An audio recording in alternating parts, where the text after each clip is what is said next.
So it's a big hello to LELÉKA from Ukraine. So good to see you face to face. Hi, thank you for the invitation. It's so nice. I've got a very important question first. In your song, you have a very long note. Yes. How long is that note? I don't have so much time to count how long it lasts. So yeah, some people writing 30 seconds, some people 28. I think, and people will know this more than me, I think that might be the record. If you do that on stage in Vienna, that might be the record for the longest note ever at Eurovision, because I think the record is 17 seconds at the minute. Yeah, I've heard about this, that people are talking about this in social media, but I'm so surprised because I wasn't thinking about making anything that nobody did before. It's a deep idea behind this note. It's impressive. Yeah, I know that it's impressive, and it's wow. Why is she not breathing for so long? And blah blah blah. When it will end this note? But for me, this is like a symbol of that impossible is possible, and that you can do what you want, and you can go through the darkest times ever and survive, and even more create more beautiful reality for yourself and for your kin. So yeah, that's why I get this idea of this long note. And now I'm just like, what? Am I in a sport competition? Everybody talking about seconds? People, I want to touch the hearts with this note and not just. But yeah, it's still not a bad option just to have the longest note ever on Eurovision. I'm a little bit like it, but it's gonna be amazing. I want to know all about your training regime for this performance. But look, we're going to find out all about you, your road to Vienna. Welcome to the official Eurovision Song Contest podcast. Thank you.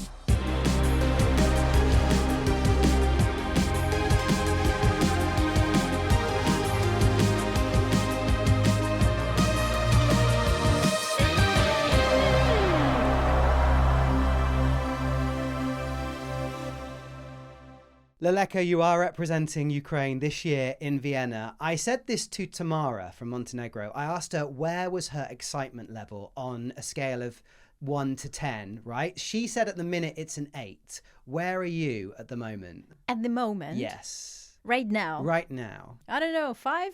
A 5, okay. Yeah, that means there's room to go. Yes, of course. Of course. You're ramping up, as we say. Yes. How are you finding the preparations? I think I like it. And I'm enjoying it. Yeah. Of course, it's stressful and not so easy, but somehow I think this is the only one time I will have this beautiful time with such a, I don't know, important or big platform contest. I don't know. Eurovision is a very special thing. Yeah. So I'm happy that it will be over. But and for now I'm trying to enjoy this like consciously and just playing this role. And I'll tell you what will help though, all the people you've been meeting, right? It seems like you've been having a lot of fun with people. Yes, I think this is the most beautiful thing in the world, like communicating with people, meet new energies, and I don't know, how to say the word. One moment. Vibing? Yeah, vibing. Okay, vibing. But I was searching for other word. But this word is also cool. Let's use it. So who? Yeah, this is the most beautiful thing. I think because yeah, but people, the best thing ever. So who have you been vibing with? I saw you with Achilles from Greece. Yes. Who else? Of course, Soren Topico Loon. Yeah, yes. His name I've learned thanks to your video. Yes, right. An interview with him. Thank you. It's a very difficult name. I like to think that I am educating as well as entertaining. Yes, it's important. Yes. Soren Topico Loon. Yeah, Soren Topico Loon. I hope I'm doing it right. And yeah, of course, Asila from Belgium. I really like her too. Yeah. Yeah, and LELÉK. My sisters. I know. LELÉKA, LELÉK together. Who would have thought? Yeah. Right? Yes. Any confusion yet at all? No. Somehow I like it. It's like, I don't know. we are all sisters. Yeah. Yeah, it Yeah, feels like You're that. distant sisters. Yeah. And they were so nice. Oh my God, they also learned my song. I haven't, but they practiced and combined two songs to one piece, and I was like so impressed. I was like, wow, girls, so powerful. When you had time to do this. Yeah, they were very, very, very nice to me. And You say that's impressive, but you've done Søren's song in Danish. yes. I can't even begin to imagine how hard that must be. It was. I was transcribing word after word and listening and just doing slower his track and trying to understand. And he told me like, oh, it sounds Danish. So I was like, okay. It worked somehow. So yeah, it was difficult. It took me time, but I really like Søren and I really like his song and I really like his energy. So I wanted to do this challenge for me.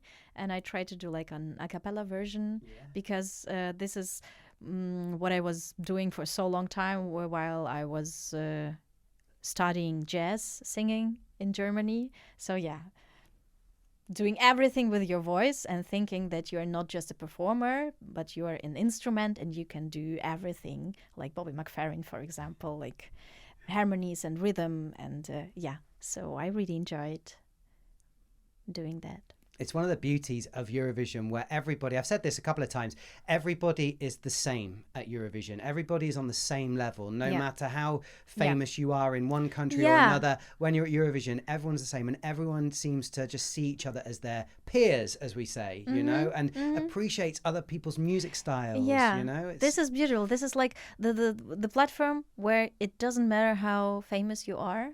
This is your time. Just enjoy, sing, do covers or anything else. This is pretty cool. Yeah, because I'm a small no-name artist and I've never had so much attention. So it's something new to me and I really like it. You say you're no name, but you have performed at the world's most famous festival. Oh, yes. Right? Yes, I'm no name, but I didn't say I'm not good. You've been at Glastonbury. Yes. And it was, for me, it was like, so I have two projects, right? LELÉKA, it's like acoustic, jazzy, lightful project with musicians, band. And Donbass Girl, like dark, electronic, industrial sounds, underground art pop project. But Donbass Girl was for me like, a big inspiration for me is Rosalía. Of course. And what she's doing is just insane because she achieved that impossible possible thing, creating real art without compromises, but still it is pop music that really work for the wide audience. And somehow when I being since 10 years in niche music scene and just doing art and things what I love and just seeing somebody doing art but still being successful, I was like, wow, is it possible? Okay, now I think I'm open for more other stuff. To do something different. Yes. And Donbass Girl was so long searching. And I did my first music video and I applied for Eurosonic Festival in Netherlands. And it was actually the first show of Donbass Girl ever. Yeah. At a huge festival, right? Yes. 3 days after a Eurosonic performance, I got an invitation to perform at Glastonbury. And I was, of course, shocked. So how was Glastonbury? Because you know that you think about Glastonbury, Coachella, it's one of the biggest festivals in the world. Everybody likes to camp in a tent. Did you camp in a tent? Yes, of course. There is no other possibility there. But I wasn't there for the... For the whole festival? Yes. Yeah. It would be too much for me. If I wouldn't perform, of course, I would just enjoy everything. Yeah. But I needed my energy and everything for the performance. And yes, I was really impressed. I couldn't imagine how big it is, how beautiful the energy is that people are bringing there. And yes, I had a really good spot. I was like a lineup, the final artist of the stage where I were performing, and it was a really good spot. Not that didn't how to say it didn't clash. Yeah, didn't clash with the biggest main artists, so the people had the opportunity to come to me. So I was like, what? Yes, I was really happy. And it was in the evening, in the night from Saturday to Sunday. Oh, also. amazing. Yes, Okay. it was just, very good spot. And I felt very honored. I feel Yeah. that is something that a lot of artists, it's on their bucket list. You know, it's like something they want to do before their career finishes, perform at Glastonbury, and now you've done it. Yeah, and that was just the beginning of Donbas Girl Yeah. project. I was like, not bad. Not okay, bad at girl, all. let's go. It's a good start. Good start. Yeah, absolutely. Well, you know, Ukraine has a long history at the Eurovision Song Yes. Contest with so many great artists. Yes.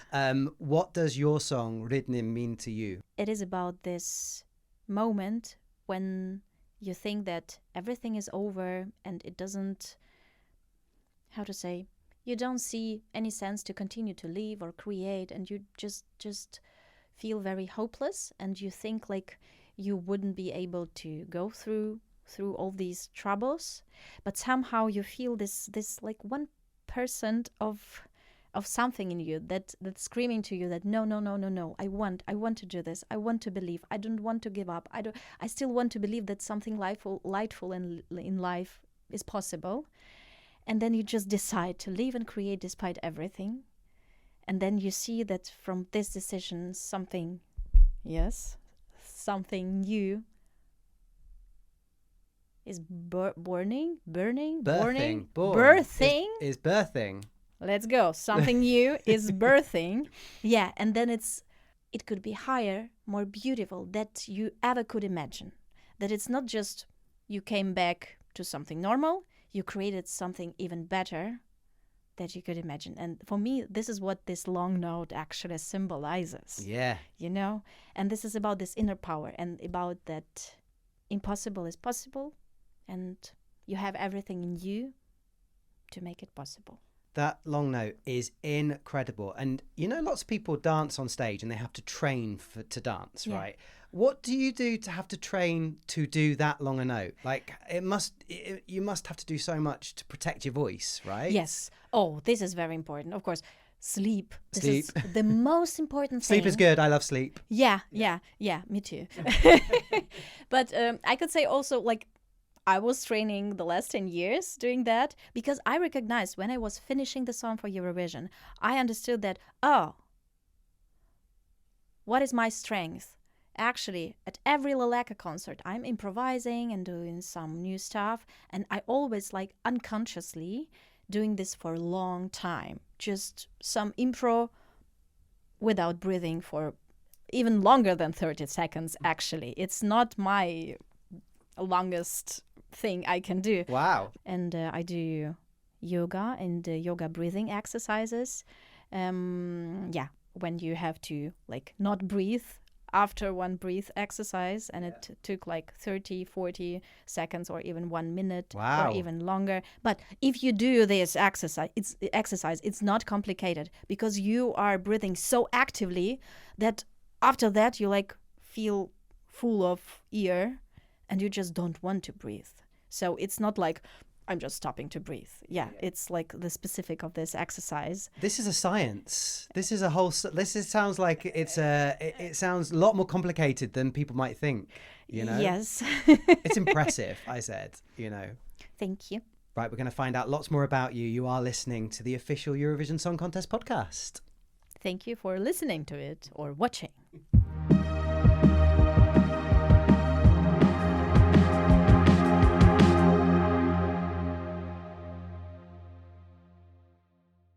So have you been a fan of Eurovision in the past? Have you watched lots of the contests? I would say I've never been like a big, huge fan of Eurovision, but I watched it when I was a teenager and I really liked it. And you know, somehow I feel like maybe unconsciously I had a dream to be a part of this competition someday. It was the drip effect. You know, drip, it's like drip, something hidden. drip. Yes. And I remember this moment when Rosalía won. Yeah. For me, it was like, whoa, like I remember all these feelings and this joy, and when you can be proud of your culture, of your country, like that other people can enjoy this, and I really like this. This is like, wow, really, this logo connected by music. 2005, that was 21 years ago that she Yeah, won for Ukraine. yeah. Still iconic to this day. Yes, You know? crazy. It must be amazing to watch that as a teenager, as a child, seeing your country on the world stage like that with something so iconic. Yeah. You know? Yeah. And now you get to do it.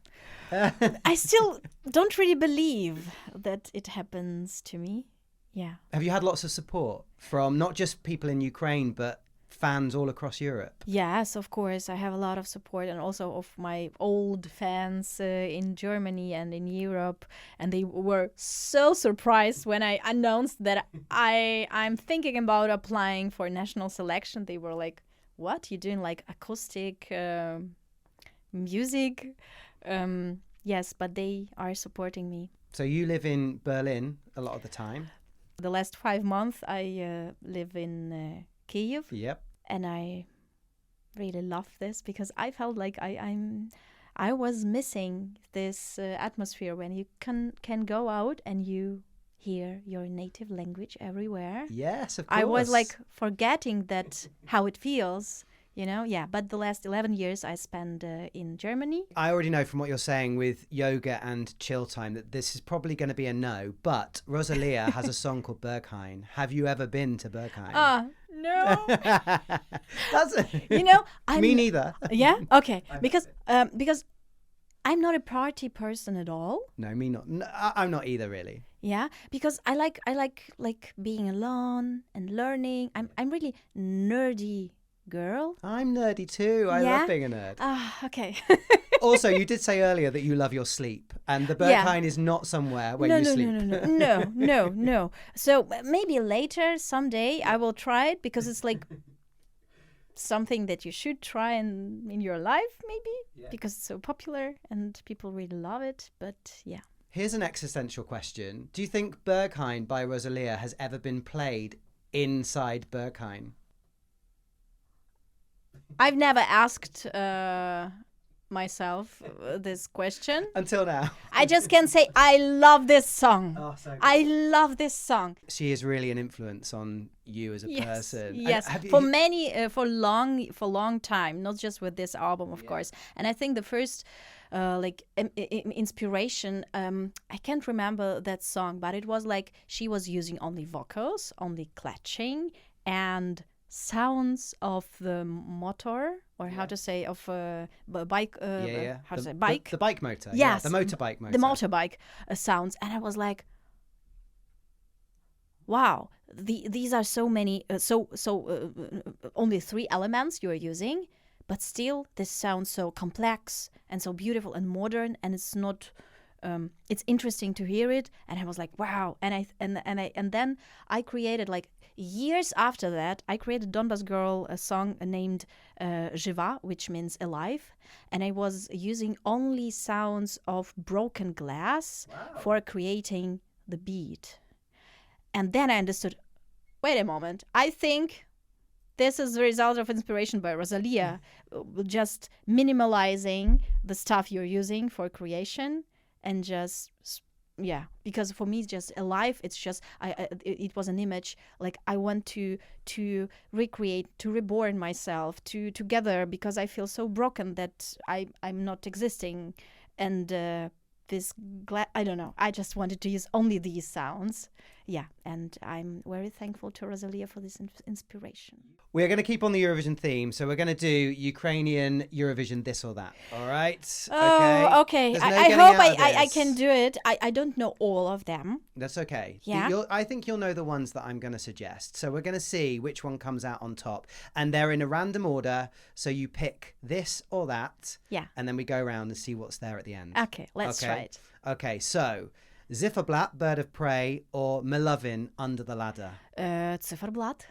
Zifferblatt or Tvochi, Heart of Steel? Zifferblatt. Zifferblatt or Goe Shum? Goe. Goe Shum or Aliona, Jerry Hall, Teresa and Maria? Goe. Go Away or Kalush Orchestra, Stefania? Go away. Go Away or Jamala, 1944? Oh no! Terrible question. Oh, okay. Jamala. Jamala, 1944 or Ruslana, Wild Dances? You're such a bad person in that moment. Not in general. Not in general. Oh my God! Can I keep both? No, well, it's the whole point of the game because one comes out at the top, and it doesn't really matter about the order. But I told you I'm a nerdy person. Yeah. Why can't we change the rules and keep both beauties? Jamala or Ruslana? Oh.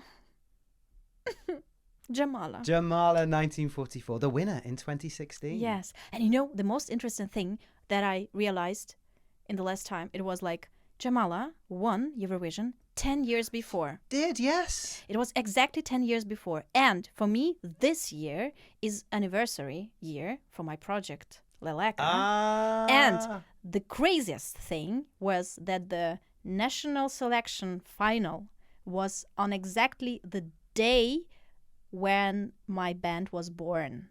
So for me, it's like a very magical. And the Eurovision this year is also anniversary edition. It is. So I was like, the stars yes, are aligned. Yeah, they are trying to show me something, but yeah, maybe it's just... No.